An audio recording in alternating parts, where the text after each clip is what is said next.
Hello mga kabibs! This is Nichelle, ang inyong babes. Welcome back to my channel. For today's episode mga kabibs, I'm going to share my video compilation as a certified plantita or being a legit plant lover. Being a plantita is not easy as you think, diba? Hindi ibig sabihin magtanim ka lang, magdilig ka lang, mabuhayan ka lang ng plants is enough na.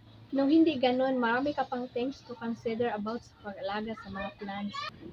Marami ka pang ma-experience or ma-encounter about sa tamang pag-gardening. So this time mga kabibs, samahan niyo ako sa aking journey as a plantita. What's till the end mga kabibs? So first na i-share ko sa inyo mga kabibs is yung unang video na nagawa ko or binahagi ko sa FB, yung nauso na yung pag video is ito yung mga cactus collection ko. Iba't ibang varieties of cactus and succulents na pinamili ko sa ibang lugar and then tinanim ko kasi nga sobrang hilig ko sa mga plants. Actually mga kabibs, meron naman ako mga ornamental plants na inalagaan but nag-focus talaga ako sa mga cactus and succulent plants before. Ever since mga kabibs, nung bata pa ako, mahilig na talaga ako sa mga plants. Pero nga, hindi pa uso yung cellphone before. So, wala pang mga video or wala pang mga picture noon.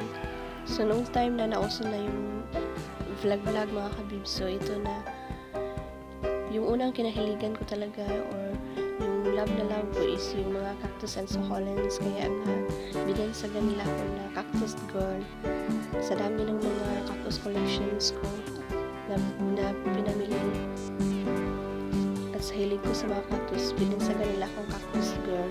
At yan ang mga cactus collection ko na iba't ibang varieties. So yan na nga, i-share ko sa inyo yung mga pictures ko na kasama ko yung mga cactus and succulent collections ko mga kabibs.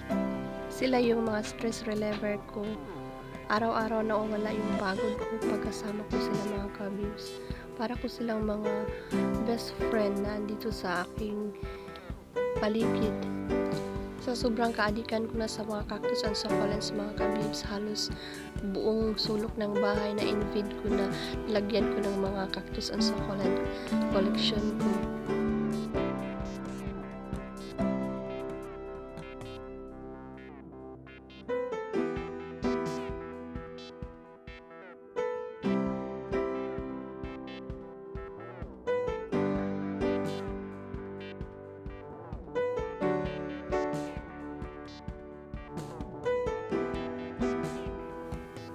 At yun nga mga kabibs, gumawa kami ni Habi ng greenhouse gardens para sa aming mga cactus and succulents mga kabibs kasi nga need na talaga nila ng malaking space at need din nila ng enough sunlight mga kabibs. Hindi pwedeng ilagay mo lang sila sa sulok-sulok or kahit sa loob ng bahay kasi nga yung mga cactus and succulents mga kabibs is need nila ng sunlight mga kabibs.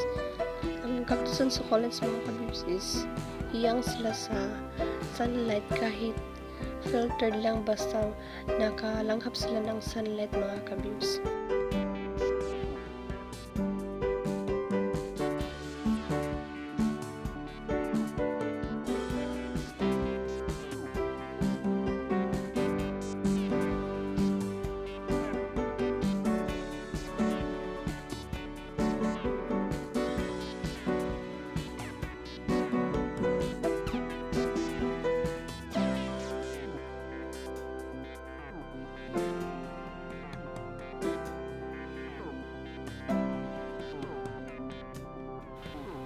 Gumabi man o umaraw mga kabibs, andito sila sa paligid ko kasama ko yung mga cactus and succulents ko.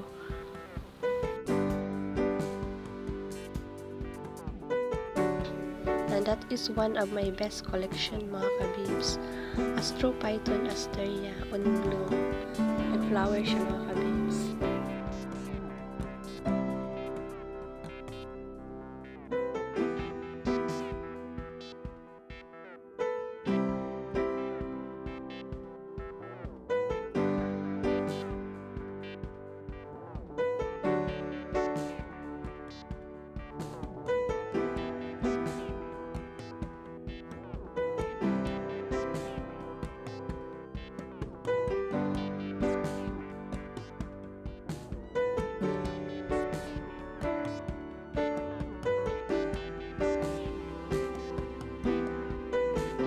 So, 2020 mga kabibs, yung nag-uso or nag-trending na mga plants. Kahit saan kami nakaabot or nagpunta ni hubby ko para lang makahanap or makabili ng mga trending na plants. Yun na nga yung mga ornamental plants na naglabasan.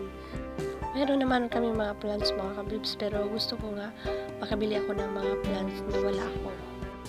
Umabot kami sa mga bouquet parts mga kabibs. Yung tumawid pa kami sa ilog mga kabibs. At yan, natawa ko dyan. Kasi nga yung motor namin na sa ilog. Nahirapan yung hubby ko.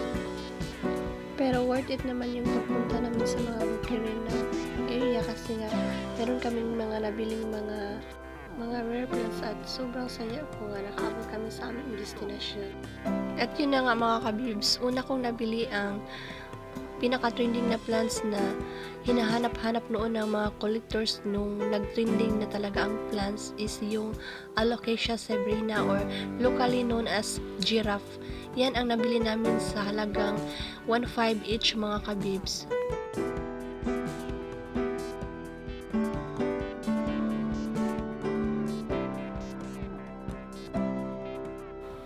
So, ayun na nga mga kabibs. Nakabili ako ng maraming varieties of plants.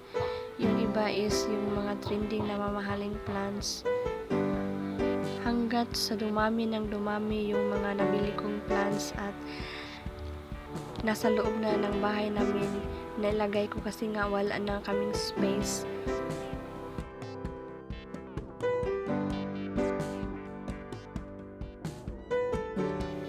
Na-invade ko na ang buong sala namin mga kabibs, pati yung mga mesa namin nilagyan ko pa. Yan, dumating talaga sa point na mga kabibs na yung mesa na pinagkainan namin nilagyan ko pa ng mga cactus and succulents kasi nga wala na kaming space na paglagyan sa dami ng plants na nabili namin. Tsaka nag-buy and sell din ako dati ng mga plants mga kabibs.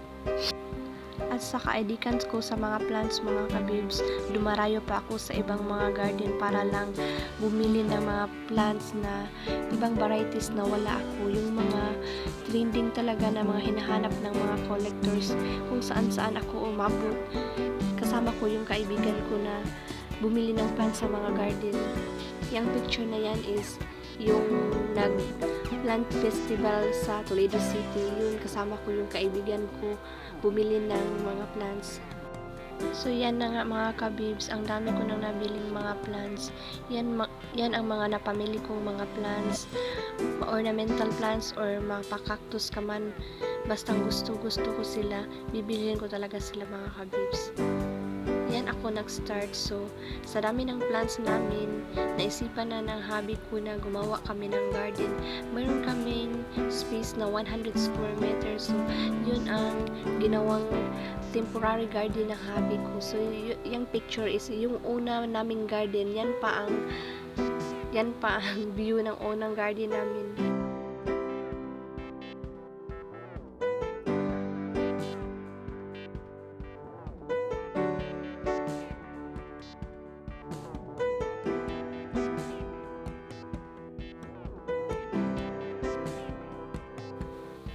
Yan yung sa mesa namin na nilagay ko ng mga plants or pinasok ko sa loob is yan yung mga medyo mamahalin na plants na trending mga kabibs. Pinasok ko talaga sila sa loob.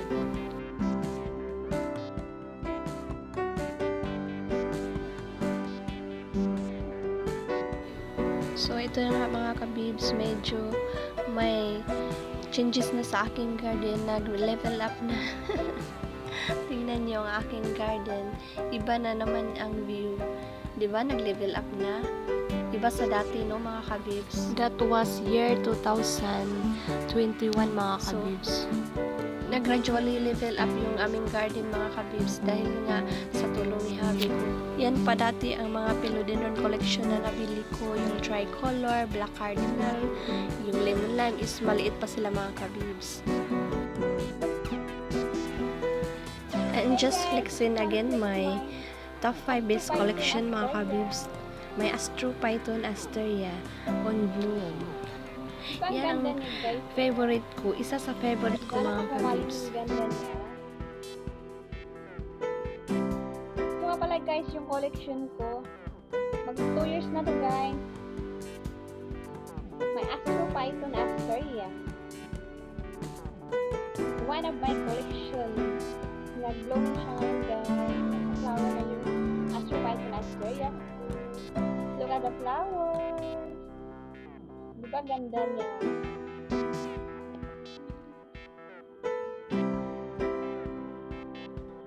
Kasi ganda ko guys.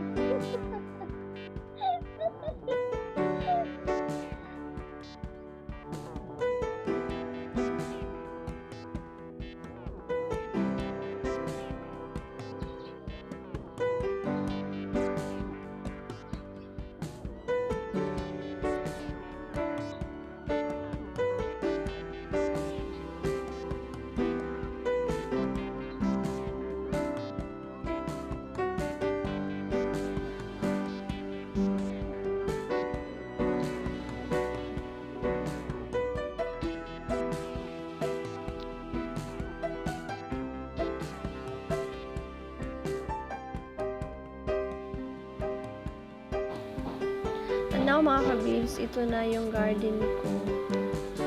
Ito na siya ngayon. Nag-level up na din. And plan ko pa rin siyang i-level up ulit.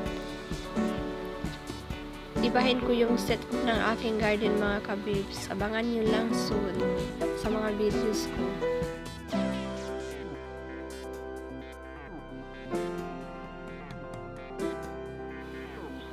Hindi biro ang pagiging plantita mga kabibs.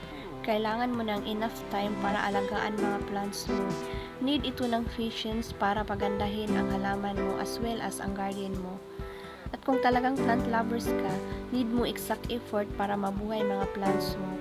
At kung magawa mo yan, ikaw ay certified plantita na. Ang mga plants mga kabibs is just like best friend around us, who comfort us every time ma-stress ka or meron kang problema. Kaya nga siguro ako mga kabibs, hindi ako tumatanda. Char! So, totoo lang mga kabibs, mag-aapon ako next year. Pero nga, dahil may stress reliever ako, at yun ang garden ko, kaya siguro hindi ako tumatanda. Kaya mga kabibs, mag-garden na din kayo or mag-alaga na din kayo ng mga plants. Kung gusto niyo humaba ang buhay niyo mga kabibs, mag-plant na din kayo ng garden. Ika nga, gardening add years to your life and life to your years.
So that's all for today's video mga kabibs. I hope you enjoy watching my video.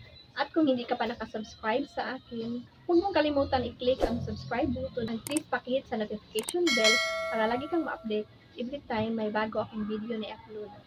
And please mga kabibs, don't skip the ads. Malaking tulong na yan para sa akin. So hanggang dito na lang mga kabibs. Kita-kits on my next vlog. Stay tuned! Thank you for watching mga kabibs. Bye-bye!